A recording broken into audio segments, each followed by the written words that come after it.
समस्त नमस्कार एवं स्वागत बंधुगण। आज आम एक गुरुत्वपूर्ण थिबा महत्वपूर्ण विषय वस्तु पर आज आलोचना करिबा। मैं जानिछे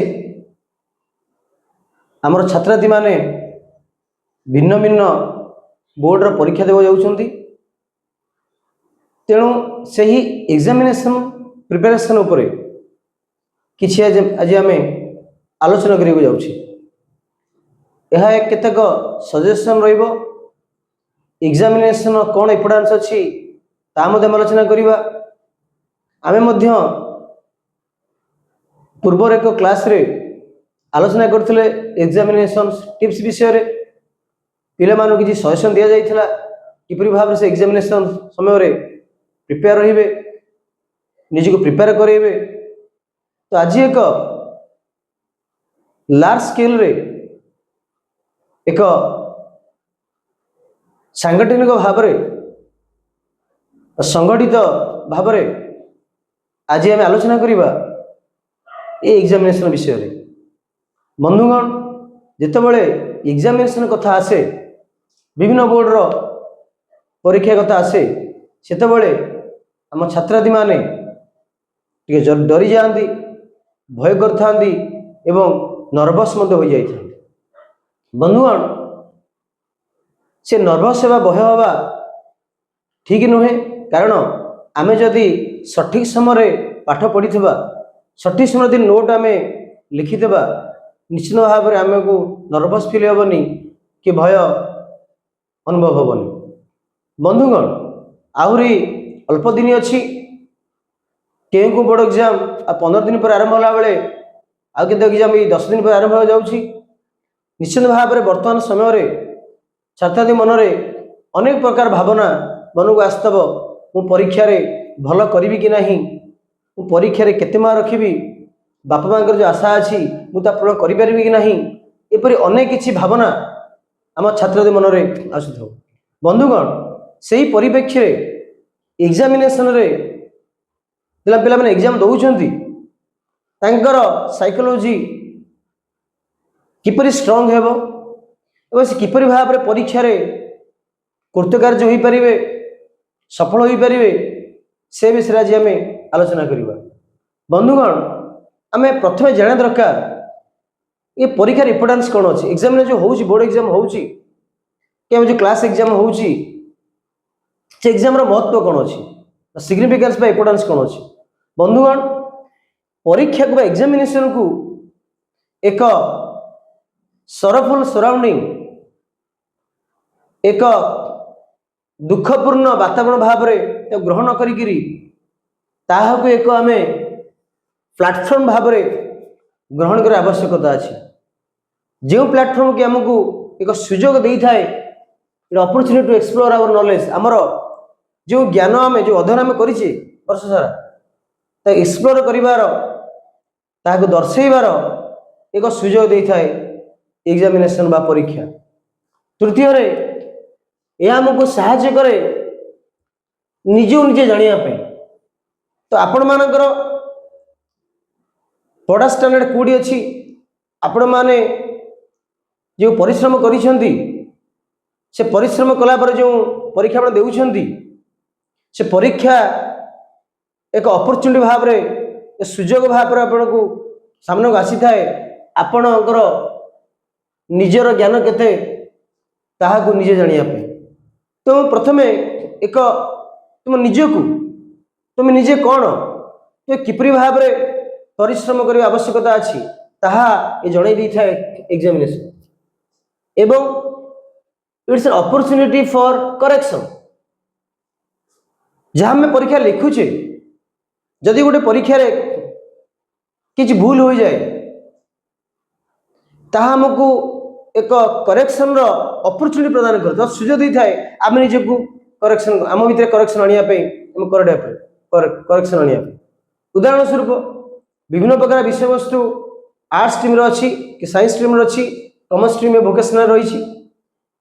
तो जो इंटरनल एग्जाम होउची, जे कोन निर्दिष्ट विषय वस्तु रे आमे भल लिखि पारलु नाही, निश्चित आम चेष्टा करूँ नेक्स्ट जो एग्जाम हम एक अपरच्युनिटी प्रदान कर आगू जावाई।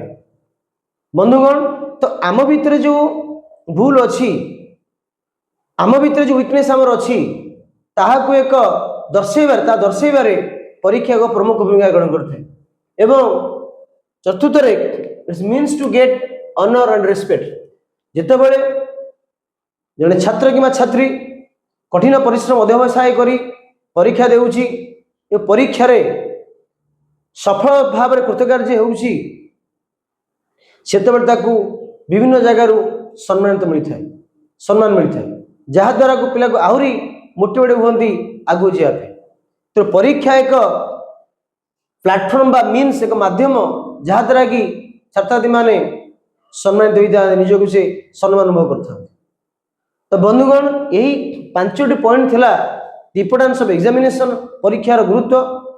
चलते आलोचना करिबा कौन परामर्श रहिबो आमर छात्रार्थी मानक पई से परीक्षा रे कृतकार्य होगापी और सफल होगापी। प्रथम कथा होउची समस्ते प्रथमे निज भितर पेशेंस रखिर आवश्यकता अछि। पेशेंस न रहले आम हड़बड़ी जीवानी धीर स्थिर भाव में आम कौन कथा ग्रहण करवा अध्ययन करवा। परीक्षा निश्चित भाव अल्प दिन अच्छी हड़बड़ी जीवानी परीक्षा तो अल्प दिन अच्छी मुझे कौन करी प्रति समय प्रति सेकेंड प्रति मिनिट आपण में गुरुत्वपूर्ण। तो आप सहनशील भाव में पेशेंट धैर्य धरिकी परिश्रम कर आवश्यकता अच्छी। धैर्य रहा कौन कार्य हुए परीक्षा तो निश्चित भाव में सटिक हो पार ना। तो द्वितीय हूँ बिलीविंग योर सेल्फ निज पर विश्वास की आवश्यकता अच्छी। तुम जो परिश्रम कर अध्यवसाय कर निज पर कॉन्फिडेंस आवश्यकता अच्छी। निज पर कॉन्फिडेंस थब निश्चित भाव में परीक्षा आपण मैंने भल कर हतोत्साह तो केवल हेबे ना। तो निज उपर निज भरोसा थो हाँ निश्चित भाव में मुझे परीक्षा भल कर परीक्षा कौन पेपर आसूसी आम हठात बुझीपारे तो केवे धैर्य हम ना। प्रथम थरे नहीं दी थर पढ़ा 3 थर पढ़ा जाना से प्रश्न कौन कौन कौन चाहूँगी से उत्तर। तो जदि आम यह मेन्टेन करें निश्चित भाव में आम परीक्षा कृतकार्य सफल हो पार। द्वितीय कथा हूँ सेल्फ कॉन्फिडेंस आत्मविश्वास। तो निज भीतर जो आत्मविश्वास को जागृत करा पड़ो आत्मविश्वास सहित आगे जावा पड़ो। अनेक पिला अच्छा परीक्षा आस आत्मविश्वास हर बसती कारण से निज पर भरोसा पाएनि परीक्षा कौन करी कौन ना सेपरी आचरण आदौ भल नुह। प्रथम निजको निजर सेल्फ कॉन्फिडेंस वृद्धि कर आवश्यकता अच्छी। जदि कौन विषय होनी चेष्टा करिया बारंबार जानापी जदि किसी कन्फ्यूजन रोचे शिक्षक पाक जा शिक्षयित्री पाक जा पचार निर्दिष्ट प्रश्नर उत्तर जानापी पचार चेष्टा करिया बुझापी जो कौन कथा बुझीपर अति सहज हम आम परीक्षा लिखापी। फोकसिंग ऑन रिविजन एबे आउ नोट लिखार समय ना आम जो नोट अतीत में छात्र लिखिं ताकू रिविजन करवा।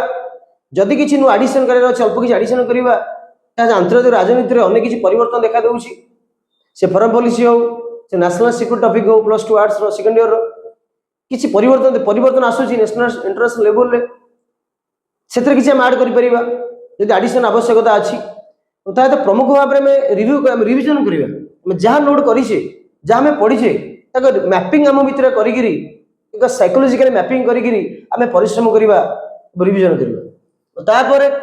Avoid articles of distractions. तो अनेक किसी आर्टिकल्स गैजेट्स अच्छी जहाँ को आमर लक्ष्य स्थल पहुँचापी बाधा सृष्टि करें आम भितर एकाग्रता भंग कर साहय करें।